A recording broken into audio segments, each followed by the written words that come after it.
Guys এই সিজনে বাংলাদেশের সেরা জোন পুশারকে সেইটা বের করার জন্য আমাদের গ্রুপে একটা প্লেয়ারকে অ্যাড দেই, যে কিনা বলে যে জোন পুশ করে সে ভুইয়া আনতে পারবে। এর আগেও কিন্তু সে জোন পুশ করে ভুইয়া আনছিল, বাট আজকের চ্যালেঞ্জ আমরা হার্ড করে দিছি যে একটা ম্যাচ খেলবো, যে ম্যাচে আমরা ইচ্ছা মতো মরবো অ্যান্ড আমরা তাকে কোনো টোকেন দিব না, কোনো মেডকিট দিব না, তাকেই সব কালেক্ট করতে হবে অ্যান্ড আমাদেরকে ইচ্ছা মতো রিভাইভ দিতে হবে অ্যান্ড লাস্ট পর্যন্ত জোনের বাইরে গিয়ে ভুইয়া করতে হবে। যেই কথা সেই কাজ। আমরা কিন্তু নেমে গেছি দেখতে পাচ্ছ পিকেতে অ্যান্ড একটা মিনিকে মাইরা দিয়ে আমি গেছি এখানে মরাই ভালো গাইস, তাকে কিন্তু রিভাইভ দিতে হবে। সো মরার পর আবার রিভাইভ দিয়ে দিছে কিন্তু আমাদের হচ্ছে শাওন ব্রাদার। অ্যান্ড আমি এখান থেকে লুট করার পর এনিমির কাছে যাচ্ছি মরতে, যাতে মানে যত ফাইট করবো তত মরতে পারবো অ্যান্ড মরলেই কিন্তু কাহিনীটা হবে। তো আমার সামনে দেখতে পাচ্ছি স্কোয়াড ভাই হ্যাকার নাকি আবার, আরে হ্যাকার গাইস, হ্যাকারের কাছে কিন্তু এখানে পড়ে যায়, আবার কিন্তু আমি মরে গেছি অ্যান্ড এখানে আবার চলে আসছি দেখতে পাচ্ছ আরও হ্যাকার। বাট রিভাইভের কোনো চিন্তা নাই, জোন পুশারকে জোন পুশ করতে হবে অ্যান্ড ইচ্ছা মতো রিভাইভ দিতে হবে, এটাই হচ্ছে চ্যালেঞ্জ। আমরা কোনো টোকেন দিতে পারবো না। সো ভাগ্যক্রমে ম্যাচে হ্যাকার পড়ে যায় অ্যান্ড হ্যাকার দেখতে পাচ্ছ ইচ্ছা মতো মারতেছে, খুবই খারাপ অবস্থা। লাস্ট সিনটা তোমরা দেখলে বুঝতে পারবো যে এই ম্যাচটা শাওন কিভাবে ভুইয়া করে। সো তোমরা দেখতে পেলে যে শাওনের অলরেডি 11,000 টোকেন গাইস অ্যান্ড আমি 3 নাম্বার রিভাইভে চলে আসছি পিকেতে অ্যান্ড আবার গন।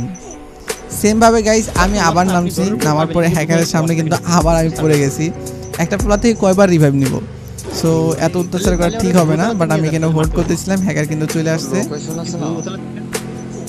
কিন্তু যাচ্ছিলাম। ভাই কি মারতেছিল অ্যান্ড ফাইনালি গাইস দেখতে পাচ্ছ মাইরা দিছে। তো সব মিলে গাইস প্রত্যেকবার ইচ্ছা মতো খালি মারতেছিল অ্যান্ড শাওনের থেকে তোমরা দেখতে পাচ্ছ 12,000 টোকেন। এই টোকেন দিয়ে আমাদের রিভাইভ দিতে হবে অ্যান্ড লাস্ট পর্যন্ত ভুইয়া করতে হবে। সো এটা কি চ্যালেঞ্জ আসলেই সম্ভব? চ্যালেঞ্জটা কিন্তু অনেক হার্ড গাইস। সো আমাকে আবার রিভাইভ দিয়ে দেয় অ্যান্ড লাস্টলি গাইস আমি 15 জন এনিমি থাকা অবস্থায় কিন্তু নাইমা যাই জোনের বাইরে। ক্যাপ্টেন র কিন্তু আমাদের মারতে ছিল, সে হচ্ছে হ্যাকার। আমি জোনের বাইরে দুইটা স্নাইপার নিয়ে এসছে শাওন। সো আমি এখান থেকে স্নাইপার দুইটা নিয়ে চলে যাবো ভাই। সো এখান থেকে আমি দুইটা স্নাইপার নিয়ে গেছি এন্ড এখান থেকে আমাকে যাইতে হবে গাইস, কইতে নাম হলো আমার কাছে জোনে যাইতে হবে। কথা আছে লাস্ট জোনে আমাদের ভুইয়া করতে হবে, যেহেতু এখানে হ্যাকার আছে। হ্যাকারের সামনে যদি শাওন পড়ে সেক্ষেত্রে কিন্তু মূল্য হবে না। তো শাওনকে কিন্তু আমরা রিভাইভ দিতে পারবো না, আমার থেকে কিন্তু 0 টোকেন, কোনো টোকেন নাই। তো এখানে আমি হোল্ড করবো, যাতে উপরে হচ্ছে হ্যাকারের স্কোয়াড আছে। সাপি কিন্তু উপরে চলে গেছে ভাই। গায়ে সাউন্ড কেন যে আমার উল্টাপাল্টা হয়ে গেছে বুঝলাম না কাহিনী দেখি। 10 জন অ্যালাইভ গাইস, 10 জন অ্যালাইভ, বাট হ্যাকারে অ্যালাইভ।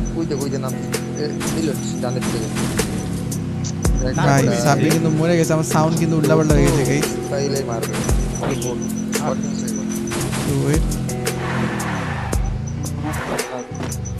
আমি এখানে নামে গেলাম,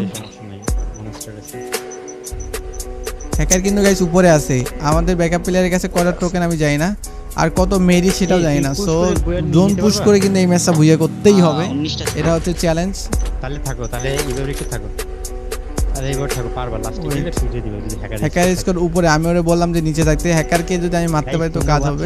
দেখো ভাই পুরো এই সিচুয়েশনে গাইস এই যে জোন থেকে, এই জোন থেকে কিন্তু বের হওয়া মানে পসিবল না, ভুইয়া করা অনেকগুলো মেডকিট লাগবে, এজন্য বের হচ্ছে না। আমার সামনে দিতে হচ্ছে এনিমি, আমার কিন্তু গানের সাউন্ড উল্টাপাল্টা হয়ে গেছে, সরি ভাই। যাই নক করে দিছি, টিম ওয়াইপ আউট।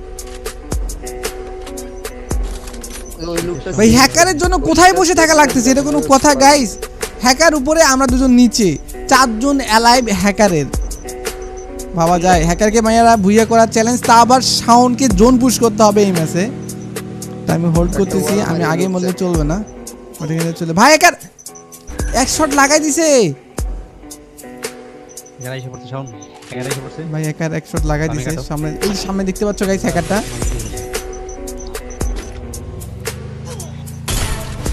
শেষ ক্যাপ্টেন র, এটা হ্যাকার ছিল গাইস, এটা হ্যাকার ছিল। আমার সাউন্ড উল্টাপাল্টা হয়ে গেছে, আরে সরি ভাই। না লাগে না, সাউন্ড তোমার মূল্য চলবে না, সাউন্ড মূল্য চলবে না। উপরে ম্যান আছে কিন্তু, 2-3টা ম্যান আছে, উপরে 2টা নিচে একটা। সাউন্ডকে কোনোভাবে মারা যাবে না, ও জোন পুশ করে ভুইয়া করবে। 2টাই উপরে, বাইরে যাইতে পারো, আমাকে কোনোভাবে দেখতে পাচ্ছে না রে। ড্যামেজ ছিল 205 খাইছে ভাই। গাড়ি ফাড়ায় না, শাওনের অবস্থা দেখো ভাই। কি করার বাইরে ভাই তুমি মরলে শেষ, মরলে শেষ, বিয়ে করতে পারবে না আর। জোনের বাইরে অলরেডি চলে গেছে গাইস, আমাদের ব্যাকআপ প্লেয়ার জোনের বাইরে অলরেডি চলে গেছে। আমার হয়ে যাবে জোন স্টেট। দেখা যাক। ওই বক্স খুলে নেন, বাইরে যা বক্স খুলে নেন অনেকগুলো না। দেখা যাক গাইস, আমাদের সামনে কিন্তু এটা চলে আসছে। আমি মরলে এখানে প্যারা নাই, জোনের বাইরে গেছে বিয়ে করতে। ইজি বুইয়া সাউন্ড তোমাদের সাথে ইজি বুইয়া। গ্রেনেড মানো? মারছে, গ্রেনেড গ্রেনেড গ্রেনেড। ভাই ভাই। থাকবেন ভাই একটা লাগাই দিচ্ছেন ফাইনালি গাইস, আমার নক করে দিচ্ছেন। আমরা দেখবো হচ্ছে এখন আমাদের ব্যাকআপ প্লেয়ারের খেলা, সে কি ভুইয়া করতে পারবে নাকি এই ম্যাচটা। সাউন্ড কিন্তু চলে আসছে গাইস, চলে আসছে। রিভাইভ এখানে হবে না, 2700 টোকেন মাত্র। জানি না কটা মেডকিট আছে গাইস। জোনের একদম বাইরে চলে আসছে, মিলে কিন্তু জোন, রিভাইভ না দিয়ে মিলে জোন গাইস এখন পর্যন্ত বাইরে চলে আসছে। আমাদের রিভাইভ দিতে পারতো, বাট রিভাইভ তো এই ম্যাচে চ্যালেঞ্জ হচ্ছে ভুইয়া করার। দেখা যাক কয়টা মেডকিট আছে, তাহলে বক্স আছে, বক্স মেবি খুলবে সাউন্ড। মরে যাবে। সাউন্ড তো এটা ট্রিক্স বক্স খোলার। ওয়েট মেডকিট হয়ে গেছে এন্ড গাইস। ভাই ভাই করছে কি, কতগুলা মেডি, মেডির সাথে সাথে কেমনে এটা পসিবল ভাই, কেমনে পসিবল। জোন কিন্তু এখনো ছোটই আছে গাইস, জোন কিন্তু এখনো সাদা হয় নাই ভাই। এখানে কি পারবে সাউন্ড, কি পারবে জোন পুশ করে ভুইয়া করতে গাইস? সাউন্ড কি পারবে? আর তোমরা যারা যারা জোন পুশার আছো গাইস, আমাকে এই ম্যাচে কমেন্ট করবা, এই ভিডিওতে কমেন্ট করবা, আমি তোমাদের নিয়েও ভিডিও বানাবো। আর সেরা জোন পুশারকে তাকে খুঁজবো। তো গাড়িতে কিন্তু উঠে গেছে সাউন্ড। দেখা যাক এখন কি করবে। সাউন্ডের থেকে মেবি মেডকিট নাই, 3 জন অ্যালাইভ কিন্তু এখনো সাউন্ড সহ। জোন কিন্তু এখনো শেষ পর্যন্ত সাদা হয় নাই। তো দেখা যাক, সাউন্ড কিন্তু মুভ করতেছে জোনের দিকে, যাতে তাদের ছক্কা মাইরে হলে ভুইয়াটা নিতে পারে, যেহেতু চ্যালেঞ্জ। সাউন্ড কিন্তু প্রমাণ করতেছে সে আসলে বাংলাদেশের সেরা জোন পুশারদের মধ্যে একজন কিনা। হ্যাঁ, বাংলাদেশের সেরা জোন পুশার অনেকেই আছে, বাট তার মধ্যে একজন। ওকে, সো ছোট হচ্ছে জোন, ওই যে জোন কিন্তু ছোট হচ্ছে গাইস। তোমরা হচ্ছে এই ভিডিওর কমেন্ট করতে পারো যারা যারা জোন পুশ দিতে পারো আর কি। সাদা হয়ে গেছে গাইস, ফাইনালি সাদা হয়ে গেছে। বুইয়া বুইয়া ও মাই গুডনেস গাইস, আগে কিন্তু ভুইয়া হয়ে গেছে, বাট একটু এই মানে এই ম্যাচটা আরেকটু লং হলে বেশি ভালো হইতো। যাই হোক, চ্যালেঞ্জ কিন্তু পোলা কমপ্লিট করছে, আমাদের রিভাইভ দিচ্ছে অ্যান্ড ভুইয়া করছে, অনেকবার রিভাইভ দিচ্ছে গাইস। আমরা কিন্তু কোনো টোকেন দেই নাই। সো কেমন ছিল ম্যাচটা অবশ্যই কমেন্ট করে জানাবে। হ্যাকারের ম্যাচ ছিল, সবাই একটু সাবস্ক্রাইব করে দিও।